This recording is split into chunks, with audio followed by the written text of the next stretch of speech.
जब भी आप कभी रिसर्च करने के लिए किसी लेबोरेटरी में जाते हैं तो सबसे इम्पॉर्टेंट होता है वहाँ के कुछ लैब रूल्स को फॉलो करना। लैब रूल्स फॉलो करना इसलिए भी बहुत इंपॉर्टेंट होता है क्योंकि विदाउट लैब रूल्स अगर आप फॉलो नहीं करेंगे तो कभी कोई मिसहैप हो गया तो वो हमारे लिए ही हानिकारक हो सकता है।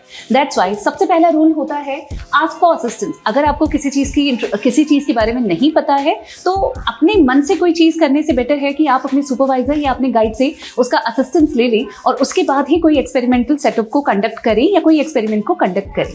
सेकंड रूल होता है कीप एरिया क्लीन। ये बहुत इंपॉर्टेंट होता है। जहां पे आप एक्सपेरिमेंट कर रहे हैं पहले तो उसका जहां पे भी जो भी आपका एक्सपेरिमेंटल सेटअप आप जहां लगा रहे हैं उसको आप स्टेरलाइज करें। प्लस आफ्टर एक्सपेरिमेंट परफॉर्म होने के बाद उस एरिया को आप क्लीन करें। जहां से आपने जो इंस्ट्रूमेंट उठाया है उसको वहीं पे रखें। इससे क्या होता है, इससे बेसिकली एक लैब का जो डेकोरम होता है वो मेंटेन रहता है।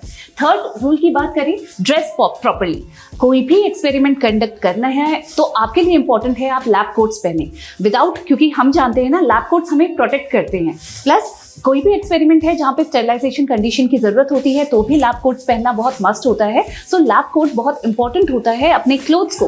अगर आप लेमिनार एयर फ्लो में जा रहे हैं या कोई भी ऐसा एक्सपेरिमेंट कर रहे हैं जहाँ पे शूज नहीं अलाउड है, वहाँ पे आपको स्लीपर्स पहनने हैं, तो उनके लिए भी आपको प्रॉपरली उस ड्रेस कोड का जो डेकोरम होता है उसको मेंटेन करना पड़ता है। अगर फोर्थ रूल की बात करें, वॉश हैंड्स। ऑब्वियसली आपने डिफरेंट केमिकल्स को टच किया होता है, आप डिफरेंट केमिकल्स को यूज करते हैं कोई भी एक्सपेरिमेंट को परफॉर्म करने के लिए, तो इट इज बेटर, आपकी ही सेफ्टी के लिए इट इज वेरी इंपॉर्टेंट कि आप अपने हैंड्स को बहुत प्रॉपर्ली वॉश करें, स्टेरिलाइज करें। आपके पास 70% अल्कोहल होगा, आप उससे भी स्टेरिलाइज कर सकते हैं एंड आफ्टर दैट आप वॉश करें अपने हैंड्स।